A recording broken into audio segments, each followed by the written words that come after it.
안녕하세요. 익선야담입니다. 구독과 좋아요는 저에게 정말 큰 힘이 됩니다. 구독과 좋아요 부탁드려요. 인생사 공술의 공수거라고 했습니다.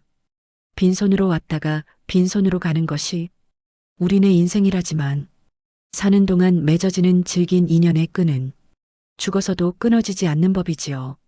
옷깃만 스쳐도 인연이라는데 평생을 가슴에 묻어두고도 말 한마디 건네지 못하는 인연은 또 얼마나 애달프고 쓰라린 것입니까? 오늘 여러분께 들려드릴 이야기는 어느 깊은 산골 마을에서 벌어진 가슴 시린 사랑 이야기입니다. 높디 높은 기와집 담장 안에서 겉보기엔 으리으리하고 남부러울 것 없는 양반집이었지만 그 속을 들여다보면 피눈물 나는 기구한 사연이 숨겨져 있었으니 오늘 저와 함께 그 닫힌 대문을 열고 비밀스러운 사연 속으로 함께 들어가 보시지요. 자, 시계를 거꾸로 돌려 찬바람이 매섭게 불던 조선시대 어느 날로 가보겠습니다. 이 댁에는 꽃다운 나이 18배, 머리가 하얀 칠순 노인에게 시집을 온 윤씨 부인이 살고 있었습니다. 가난이 죄라고 했습니다. 기울어가는 친정의 빚을 갚기 위해 팔려오다시피 시집을 왔으니 그 신세가 오죽 처량했겠습니까? 남들은 고래등 같은 기와집에서 비단 옷 입고 쌀밥 먹으니 전생에 나라를 구했다며 부러워했지만 윤씨 부인에게 그 화려한 집은 그저 숨막히는 황금 감옥일 뿐이었습니다. 남편인 대감마님은 성질이 괴팍하기가 이를 데 없고 의심병이 깊어 사람을 숨막히게 했습니다. 젊은 시절 한가락했다던 권세는 이미 다 꺾이고 늙고 병들었지만 그 독한 성미만은 여전했습니다. 밤마다 몸이 아파 고통스러워하면서도 애꿎은 어린 부인을 쥐잡듯이 잡았습니다. 에잉, 물이 뜨겁지 않으냐? 이 어린 것이 벌써부터 남편을 무시하는 게야. 하며 뜨거운 찻잔을 집어 던지거나 요강을 발로 차는 일이 다반사였습니다. 윤씨 부인은 억울하고 분해도 말대꾸 한 번 하지 못하고 그저 죄인처럼 고개를 숙여야 했습니다. 밤이면 소리 죽여 이불을 적시고 낮이면 멍하니 마루에 앉아 저 하늘에 흘러가는 구름만 바라보는 것이 유일한 낙이었습니다. 차라리 야반도주라도 해서 친정으로 도망칠까 수백 번도 더 생각했지만 그럴 때마다 늙고 병든 친정 부모님의 얼굴이 떠올라 차마 발걸음을 떼지 못했습니다. 그렇게 하루하루 말라가던 윤씨 부인은 마치 물 한 모금 마시지 못하고 시들어가는 가여운 꽃 한 송이와도 같았습니다. 그런데 말입니다. 이 넓고 차가운 대감댁 마당 한 구석에 윤씨 부인의 그 서러운 눈물을 말없이 지켜보는 이가 딱 하나 있었습니다. 바로 그 댁의 머슴, 덩치가 산만하고 말수가 적어 동네 사람들이 돌부처라 부르던 돌쇠라는 사내였습니다.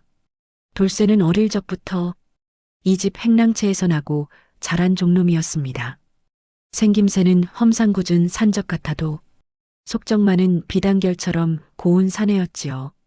마당을 쓸다가도 안방 문틈으로 새어나오는 부인의 흐느끼는 소리에 자기도 모르게 빗질을 멈추곤 했습니다.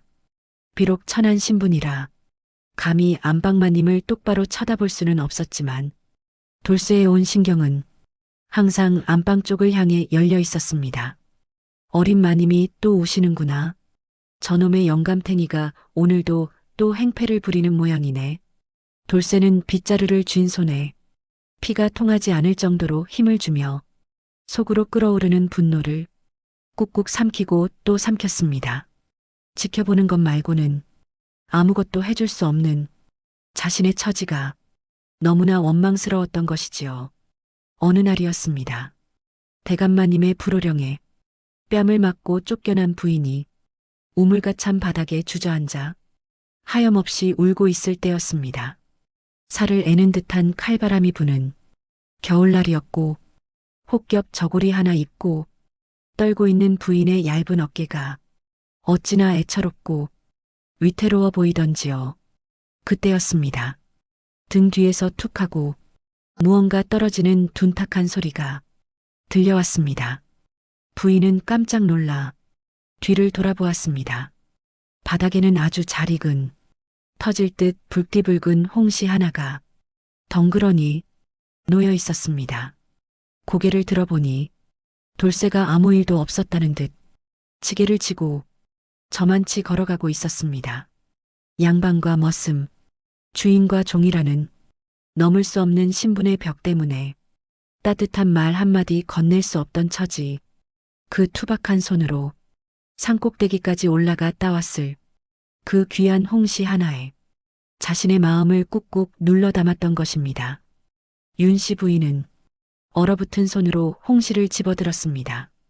이상하게도 차가운 과일에서 뜨거운 온기가 전해져 오는 듯 했습니다. 그것은 칠순 노인인 남편에게서 단 한 번도 느껴보지 못했던 사람 냄새나는 투박하지만 진실한 위로였습니다. 홍시를 한 입 베어 무는 순간 서러움이 북받쳐 올라 윤씨 부인은 끝내 목 놓아 울고 말았습니다.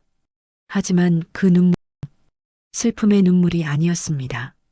누군가 나를 지켜보고 있다는 안도감의 눈물이었습니다. 그날 이후 두 사람 사이에는 보이지 않는 끈이 하나 생긴 듯 했습니다. 대놓고 아는 척하거나 다정하게 말을 섞을 수는 없었지요. 그랬다가는 당장 멍석마리를 당해 초상 치를 일이 생길 테니까요. 대신 두 사람은 스쳐 지나가는 바람결에 마주치는 눈빛 속에 서로의 안부를 묻고 답했습니다. 돌쇠는 마당에서 장작을 팰 때 유난히 크고 경쾌하게 탁, 탁 소리를 냈습니다. 그 소리는 마치 마님 걱정 마십시오. 제가 이 집을 든든히 지키고 있습니다. 라고 말하는 신호와도 같았습니다. 방 안에 웅크리고 있던 윤씨 부인은 그 힘찬 도끼질 소리를 들으면 불안했던 마음이 눈 녹듯 사라지고 편안히 잠들 수 있었습니다. 윤씨 부인 또한 가만히 있지 않았습니다. 부엌 어멈을 은밀히 불러 이렇게 당부하곤 했지요. 오늘 날이 굳어 일이 고될 테니 돌쇠 밥그릇에는 밥을 꾹꾹 눌러 담아 고봉밥으로 내어주게. 돌쇠는 밥상 위에 수북하게 쌓인 밥을 보고 그것이 누구의 마음인지 대번에 알아차렸습니다. 목이 메어 밥이 넘어가지 않았지만 그 밥을 먹어야만 부인을 지킬 힘을 낼 수 있기에 눈물 젖은 밥을 꾸역꾸역 삼켰습니다. 그렇게 두 사람은 말없는 대화를 나누며 서로가 서로에게 유일한 숨구멍이 되어 주었습니다. 캄캄한 어둠 속에서 서로가 등불이 되어준 셈이지요. 하지만 여러분, 사람의 운명이란 것이 참으로 얄궂어서 평온한 날들은 그리 오래가지 못하는 법입니다. 폭풍전야라는 말이 괜히 있는 게 아니지요. 고요함 뒤에는 반드시 거센 비바람이 몰아칩니다. 어느 날 밤 칠흑 같은 어둠을 뚫고 집안을 뒤흔드는 다급한 비명소리가 터져나왔습니다. 대감마님, 대감마님 정신 차리세요. 여기 누구 없느냐? 어서 의원을 불러라. 지병으로 오래 알아누워 있던 대감마님의 숨이 갑자기 넘어가기 시작한 것입니다.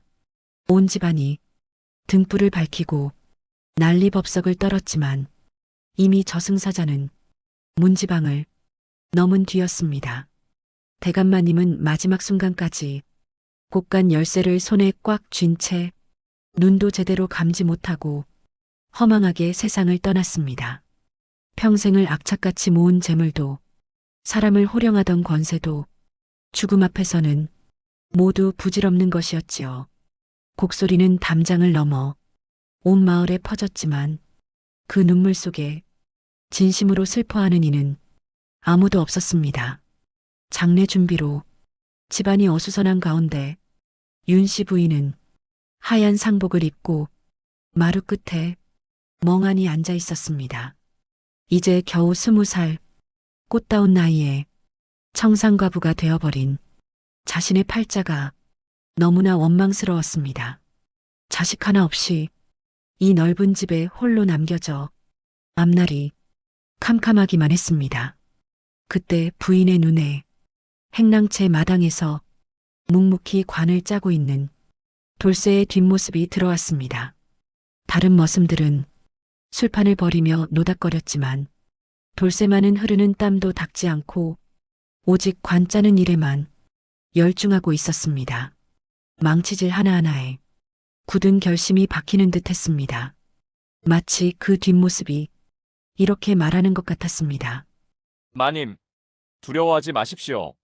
세상 모두가 마님을 등져도 이놈 돌쇠만은 끝까지 마님 곁을 지키겠습니다. 그러나 이것은 다가올 비극에 서막에 불과했습니다. 대감마님이 세상을 떠났다는 소식이 퍼지자 숨죽이고 있던 탐욕스러운 그림자들이 집안으로 몰려들기 시작했기 때문입니다. 남편인 대감마님이 세상을 떠나고 이제 막 초상을 치른 집안이라면 보통의 경우 슬픔에 잠겨 숙여내야 마땅한 일이지요. 하지만 세상 인심이라는 게 참으로 무섭고도 얄팍합니다. 돈 앞에서는 피도 눈물도 없다는 말이 딱 들어맞는 상황이 벌어졌으니까요. 대감마님의 시신이 나가고 무덤의 흙이채 마르기도 전이었습니다. 마치 기다렸다는 듯이 불청객들이 들이닥치기 시작했습니다. 그들은 바로 대감마님의 먼 친척들이었습니다. 평소에는 왕래 한 번 없던 사람들이 어찌 그리 소식은 빨리 듣고 찾아왔는지 대문이 닳도록 드나들기 시작했습니다. 말이 좋아 문상객이지 그들의 눈빛은 조문하러 온 사람의 눈이 아니었습니다. 피냄새를 맡고 몰려온 굶주린 늑대떼와 다를 바가 없었습니다. 아이고 형님, 어찌 이리 가셨소? 마당에서 곡소리를 내며 울다가도 방 안에만 들어오면 언제 그랬냐는 듯 눈알을 희번덕거렸습니다. 그들이 노리는 것은 단 하나, 주인 없는 이 집안의 재산이었습니다. 자식도 없이 홀로 남은 젊은 과부는 그들 눈에 먹기 좋은 먹잇감에 불과했지요. 특히 대감마님의 사촌 동생이라는 자는 탐욕이 덕지덕지 붙은 얼굴로 윤씨 부인을 몰아세웠습니다. 재수씨, 형님이 남긴 논문서며 반문서는 어디 있소? 여자가 뭘 알겠소? 우리 문중에서 관리해야지. 당장 곳간 열쇠부터 내놓으시오. 위로의 말 한마디는커녕 다짜고짜 문서를 내놓으라. 윽박지르는 통에 윤씨 부인은 기가 막혀 말도 나오지 않았습니다. 아직 49제도 지나지 않았습니다. 어찌 벌써부터 재산 타령이십니까? 부인이 떨리는 목소리로 겨우 한마디 했지만 그것은 기름에 불을 붙인 격이었습니다. 뭐라, 어디서 감히 여편네가 말댔구야. 남편 잡아먹은 년이 뭐가 그리 당당해. 이 집안 말아먹으려고 작정을 했구나. 친척들은 벌떼처럼 달려들어 온갖 입에 담지 못할 폭언을 퍼부었습니다.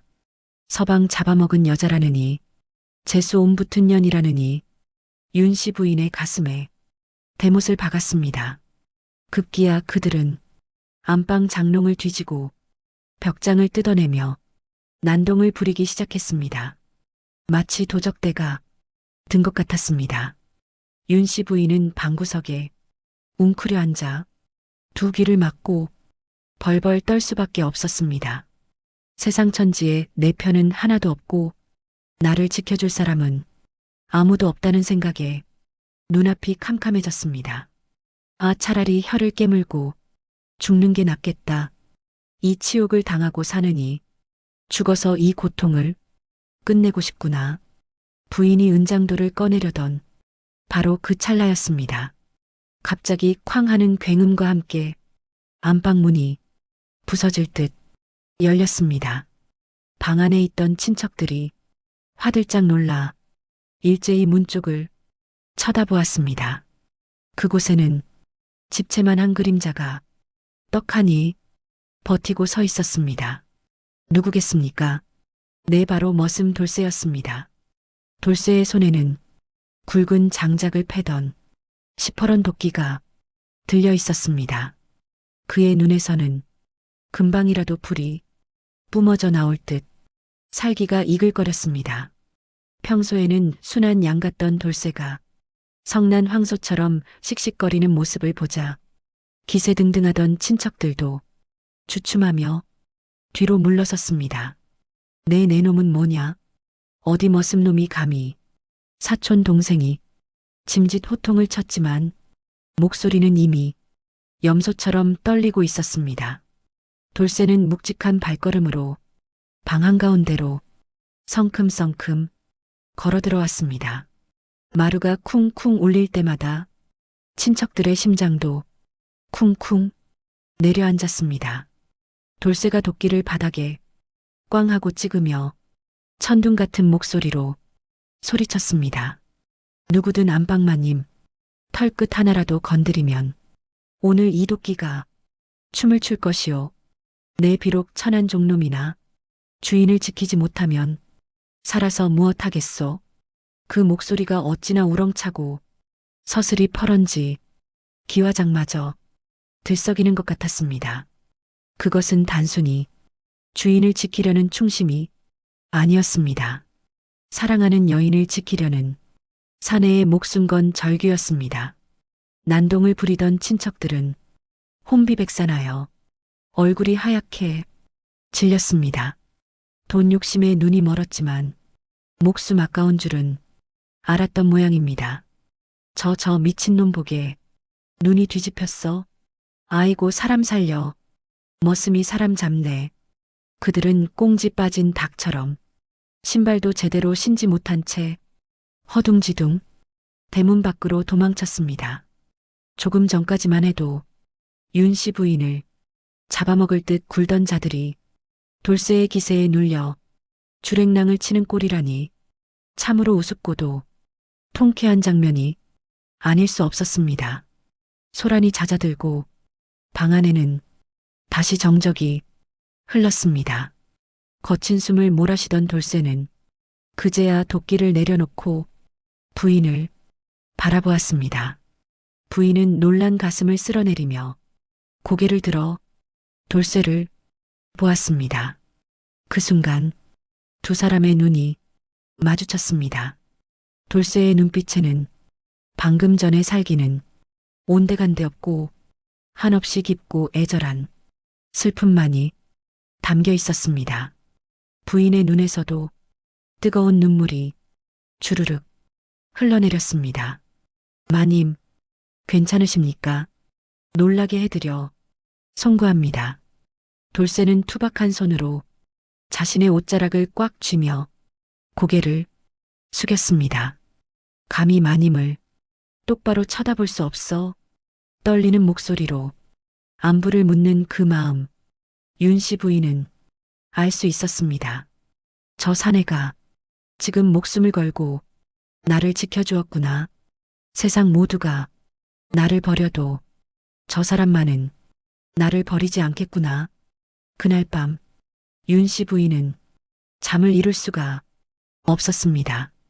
양반과 머슴이라는 신분의 벽 때문에 애써 외면하고 눌러왔던 마음이 걷잡을 수 없이 터져나왔기 때문입니다.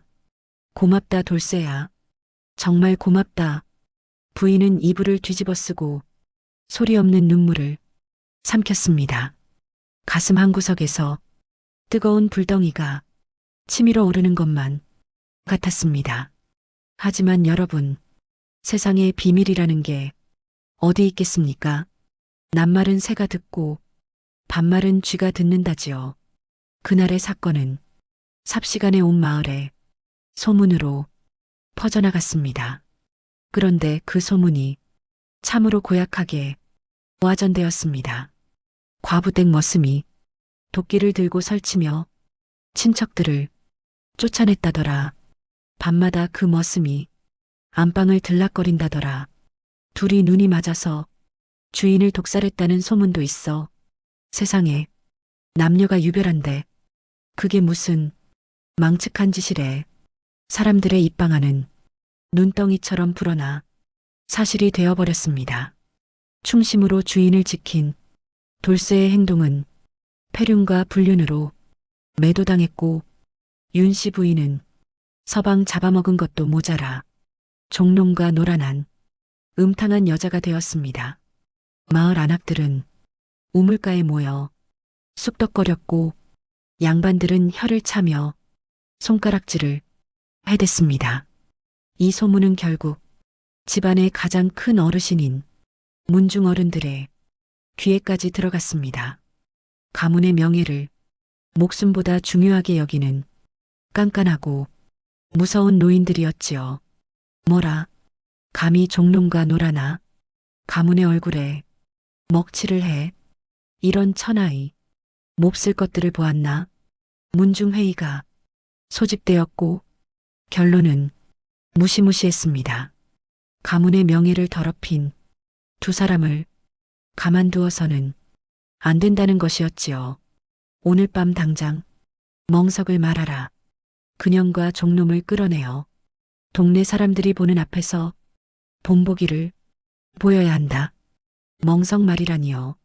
그것은 곧 죽음을 의미하는 것이었습니다. 두 사람의 목숨은 바람 앞에 등불처럼 위태로워졌습니다. 아무것도 모른 채 윤 씨 부인은 그저 돌쇠가 지켜준 안방에서 불안한 마음을 달래고 있었고 돌쇠는 행랑채에서 묵묵히 마님의 신발을 닦고 있었습니다.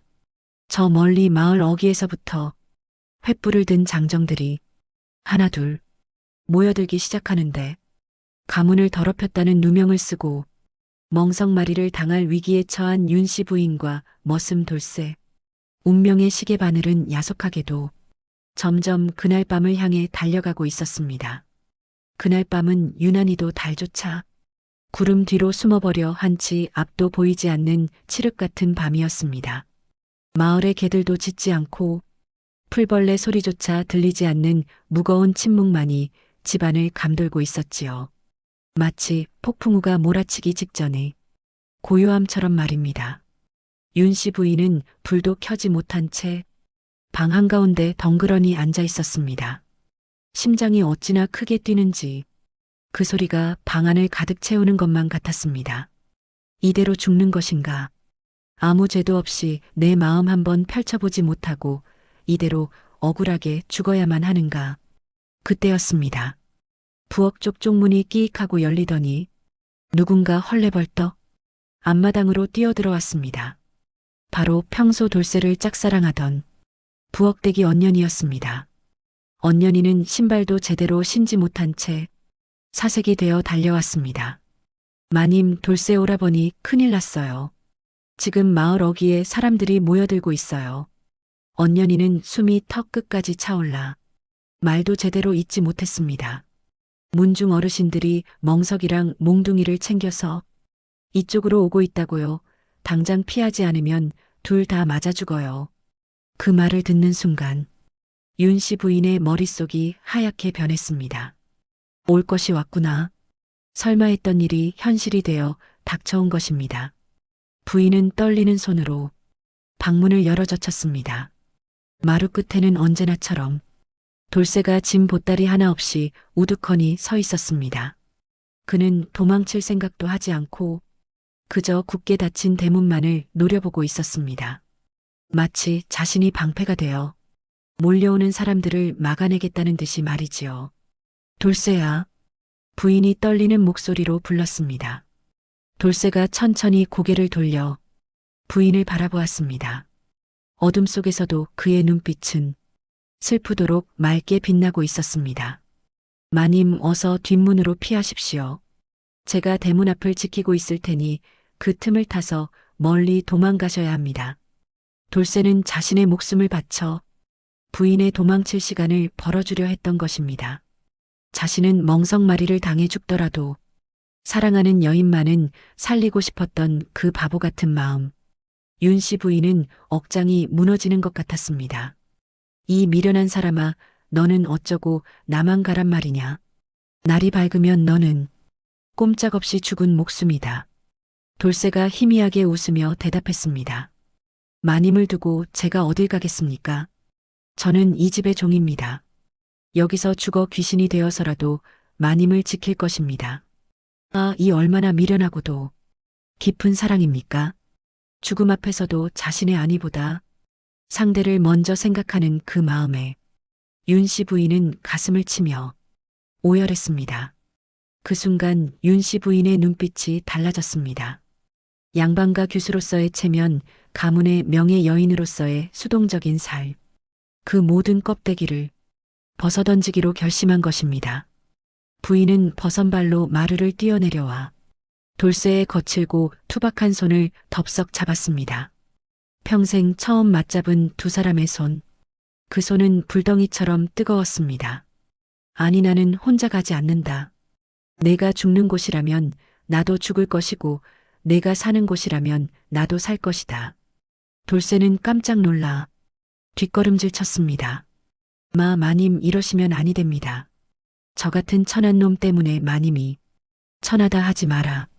양반이라는 탈을 쓰고 사람을 죽이려 드는 저들이 천한 것이지 내가 아니다.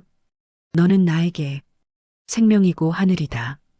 윤씨 부인은 돌쇠의 눈을 똑바로 바라보며 단호하게 말했습니다. 나를 데려가 다오. 내가 가는 곳이 어디든 지옥이라도 내가 따라가마. 더 이상 남의 눈치 보며 살기 싫다. 나를 마님이 아니라 너의 여인으로 데려가 다오. 그 말 한마디가 돌쇠의 가슴에 꽂혀있던 빗장을 부수었습니다. 돌쇠의 눈에서 굵은 눈물방울이 뚝 떨어졌습니다. 마님, 돌쇠는 더 이상 망설이지 않았습니다. 그는 넓은 등을 내어주며 굵은 목소리로 말했습니다. 업히십시오. 이제부터는 제가 마님의 다리가 되고 날개가 되겠습니다. 세상 끝까지라도 모시겠습니다. 윤씨 부인은 돌쇠의 등에 업혔습니다. 그 등은 태산처럼 넓고 따뜻했습니다. 두 사람은 뒷담 쪽으로 달리기 시작했습니다. 그때였습니다. 와 하는 함성 소리와 함께 대문 밖이 붉은 횃불로 환해졌습니다. 성난 사람들이 대문을 부수기 시작한 것입니다. 쾅쾅 문 열어라. 이 더러운 년놈들을 끌어내라. 조금만 늦었어도 꼼짝없이 잡힐 뻔했습니다. 돌쇠는 이를 악물고 담장을 넘었습니다. 등 뒤에는 목숨보다 소중한 여인이 엎여 있으니 천하장사 돌쇠에게 두려울 것은 없었습니다. 두 사람은 어둠이 깔린 산길로 접어들었습니다. 길이라고 할 수도 없는 가시덤불 숲이었습니다. 뒤에서는 저놈들을 잡아라 산 쪽으로 튀었다 하는 고함 소리가 쩌렁쩌렁 울려 퍼졌습니다. 횃불이 뱀의 혀처럼 넘실거리며 두 사람의 뒤를 바짝 쫓아왔습니다. 돌쇠는 숨이 턱끝까지 차올랐지만 멈출 수가 없었습니다. 나뭇가지에 얼굴이 긁히고 돌부리에 채어 발톱이 빠지는 고통이 밀려왔지만 신음소리 한 번 내지 않았습니다. 혹시나 등 뒤에 엎인 부인이 다칠까봐 자신의 온몸으로 가시덤불을 헤치며 나아갔습니다. 부인 역시 돌쇠의 목을 끌어안고 하염없이 눈물을 흘렸습니다. 돌쇠의 땀방울이 그리고 찢어진 옷 사이로 흐르는 피가 부인의 손에 느껴졌기 때문입니다. 돌쇠야, 힘들지 않으냐? 나를 내려놓고 잠시 쉬거라. 아닙니다. 마님, 하나도 무겁지 않습니다. 마님을 업고 가는 이 길이 제게는 꽃길이고 비단길입니다. 돌쇠는 거친 숨을 몰아쉬면서도 부인을 안심시켰습니다. 사랑이 무엇인지, 도대체 사랑이 무엇이기에 사람을 이토록 강하게 만드는 것일까요? 한참을 정신없이 달렸을까? 어느새 사람들의 고함 소리가 멀어지고 차가운 산바람 소리만 귀를 스쳤습니다. 그들은 마을 뒷산을 넘어 사람의 발길이 닿지 않는 깊은 산중으로 들어온 것입니다. 돌쇠는 그제야 다리가 풀려 낙엽더미 위에 주저앉고 말았습니다. 하지만 끝까지 부인이 다치지 않게 조심스럽게 내려놓았습니다. 하늘을 올려다보니 구름 뒤에 숨어있던 달이 빼꼼히 얼굴을 내밀고 두 사람을 비추고 있었습니다. 윤씨 부인은 자신의 치맛자락을 찢어 피투성이가 된 돌쇠의 발을 감싸주었습니다. 고운 비단 치마가 흙투성이가 되었지만 지금 부인에게 가장 귀한 것은 비단이 아니라 눈앞에 이 남자였습니다. 고생했다, 정말 고생했다. 부인이 돌쇠의 땀범벅이 된 얼굴을 닦아주자 돌쇠가 부인의 손을 조심스럽게 잡았습니다. 거칠고 투박한 머슴의 손과 곱고 하얀 양반 부인의 손, 그 두 손이 꽉 맞잡힌 그 순간 신분의 벽은 무너져 내리고 오직 두 사람의 심장 소리만 남았습니다. 마님, 이제 갈 곳도 없고 가진 것도 없습니다. 기와집도 없고 따뜻한 아랫목도 없습니다. 그래도 저와 함께 가시겠습니까? 돌쇠가 떨리는 목소리로 물었습니다. 모든 것을 버리고 선택한 이 길이 후회되지 않겠느냐는 물음이었지요. 윤씨 부인은 환하게 웃으며 대답했습니다. 그 웃음은 칠순 노인의 아내로 살 때는 단 한 번도 보여주지 않았던 가장 아름답고 자유로운 미소였습니다. 나는 이제 양반집 마님이 아니다. 나는 너의 각시다. 초가삼간이라도 좋고 나무 뿌리를 먹어도 좋다. 너와 함께라면 그곳이 바로 대궐이다. 두 사람은 서로를 끌어안고 한참 동안 소리 죽여 울었습니다. 그것은 슬픔의 눈물이 아니라 새로운 인생을 시작하는 기쁨과 해방의 눈물이었습니다. 저 멀리 동쪽 하늘이 푸르스름하게 밝아오고 있었습니다. 지난밤의 악몽 같았던 추격전은 끝났고 이제 그들 앞에는 아무도 가보지 않은 새로운 길이 펼쳐져 있었습니다. 비록 가진 것은 맨주먹뿐이고 앞날은 안개처럼 흐릿했지만 두 사람은 두렵지 않았습니다. 서로의 온기가 곁에 있었으니까요. 두 사람이 밤새 달려 도착한 곳은 사람의 발길이라고는 닿지 않는 깊고 깊은 산골짜기였습니다. 호랑이가 나온다는 화전민들의 터전이었지요. 가진 것이라곤 몸뚱어리뿐이니 그들의 삶이 오죽 고단했겠습니까? 제대로 된 집이 있을 리 만무했지요. 돌쇠는 억척같이 흙을 나르고 나무를 베어 비바람을 겨우 피할 작은 오두막을 지었습니다. 지붕에는 볏짚 대신 억새를 엮어 올리고 방바닥에는 거적대기를 깔았습니다. 으리으리한 기와집 안방에서 지내던 윤씨 부인이 살기에는 너무나 누추하고 초라한 곳이었지요. 하지만 윤씨 부인은 단 한 번도 불평하지 않았습니다. 비단옷 대신 거친 삼배옷을 입고 기름진 쌀밥 대신 감자와 옥수수로 끼니를 때웠지만 그녀의 얼굴에는 전에 없던 화색이 돌았습니다. 난생 처음 호미를 잡고 밭을 일구느라 곱던 손에는 굳은 살이 박이고 손톱 밑은 까맣게 변해갔지만 그녀는 자신의 거친 손을 부끄러워하지 않았습니다. 어느 날 저녁 일을 마치고 돌아온 돌쇠가 부인의 거칠어진 손을 잡고 눈시울을 붉혔습니다. 임자 고생시켜 미안하오. 내 능력이 부족하여 고운 손을 이리 망가뜨렸구려. 다시 양반댁으로 돌아가고 싶지 않으시오. 그러자 부인이 돌쇠의 투박한 손을 자신의 볼에 비비며 말했습니다. 여보, 그게 무슨 섭섭한 말씀이요. 기와집 찬방에서 비단 이불 덮고 홀로 울던 시절보다 당신 품에 안겨 자는 이 오두막이 내게는 천국이고 대궐이요. 그 말에 돌쇠는 부인을 와락 끌어안았습니다. 비록 몸은 고단하여 밤마다 삭신이 쑤셨지만 마음만은 비단 방석 위에 앉은 듯 편안했습니다. 두 사람은 그렇게 부부가 되었습니다. 누가 주례를 서준 것도 잔치상을 차린 것도 아니었지만 산새들이 축가를 불러주고 달림이 하객이 되어준 세상 가장 아름다운 혼례였지요. 돌쇠는 낮에는 밭을 갈고 짐승을 잡았고 밤에는 집신을 삼아 장터에 내다 팔았습니다. 혹여나 누가 알아볼까봐 얼굴에 숯검정을 칠하고 숨어 다녀야 했지만 품 안의 아내에게 줄 박하사탕 하나를 챙겨올 때면 세상을 다 얻은 듯 발걸음이 가벼웠습니다. 그렇게 10년이 가고 20년이 흘렀습니다. 강산이 두 번이나 변하는 긴 세월 동안 세상 사람들은 그들을 까맣게 잊었습니다. 그때 도망간 과부와 머슴, 아마 산짐승 밥이 되었거나 굶어 죽었겠지. 사람들은 가끔 술안주 삼아 그들을 이야기하다가 이내 기억 속에서 지워버렸지요. 하지만 두 사람은 산속에서 누구보다 치열하고 뜨겁게 사랑하며 살았습니다. 어느새 두 사람의 머리에도 하얀 서리가 내려앉고 얼굴에는 굵은 주름골이 패였습니다. 영원할 것 같던 그들의 행복에도 어김없이 이별의 그림자가 드리우기 시작했습니다. 사람의 힘으로는 어쩔 수 없는 생로병사의 순리였지요.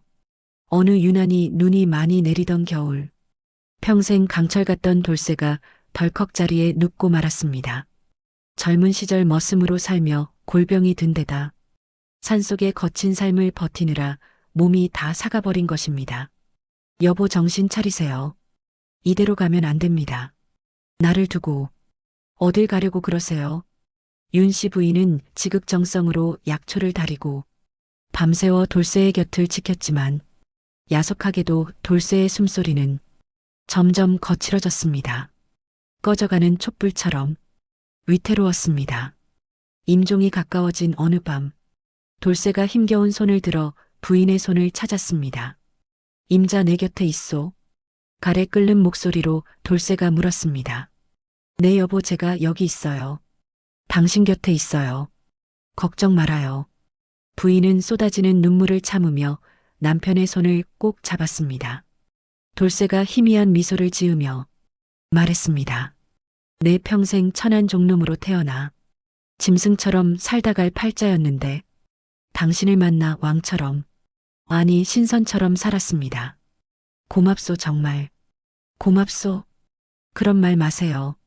당신 덕분에 산 것이 접니다. 당신이 나를 살렸습니다. 부인은 돌쇠의 가슴에 얼굴을 묻고 오열했습니다. 부인, 내 마지막 소원이 하나 있소. 다음 생에 다시 태어난다면 그때는 양반도 상놈도 없는 세상에서 다시 한번 내 각시가 되어주시구려. 그때는 고생 안 시키고 호강만 시켜드리리다. 그것이 마지막이었습니다. 돌쇠는 부인의 손을 잡은 채 스르르 눈을 감았습니다. 그의 얼굴은 고통 없이 평온해 보였습니다. 마치 긴 소풍을 끝내고 잠든 아이와 같았습니다. 여보, 여보, 눈 좀 떠보세요. 나만 두고 가면 어떡해요. 산골 오두막에는 부인의 애끓는 통곡 소리만이 메아리쳐 울렸습니다. 밖에선 매서운 눈보라가 몰아치며 창문을 덜컹거리게 했습니다.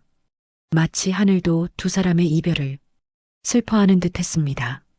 돌쇠를 떠나보낸 뒤 윤 씨 부인은 식음을 전폐했습니다. 남편 없는 세상은 그녀에게 더 이상 아무런 의미가 없었기 때문입니다. 그녀는 돌쇠를 양지바른 언덕에 묻어주고 매일 그 무덤가를 지켰습니다. 여보, 춥지 않소? 조금만 기다려요. 내 곧 따라가리다. 그리고 돌쇠가 떠난 지 불과 보름 만에 윤 씨 부인 또한 조용히 숨을 거두었습니다. 병 때문이 아니었습니다. 사랑하는 이를 잃은 상실감, 그 끊어진 마음의 끈을 놓아버린 것이지요. 나중에 눈이 녹고 봄이 왔을 때 약초를 캐러 왔던 신만이들이 오두막에서 잠자듯 누워있는 할머니의 시신을 발견했습니다.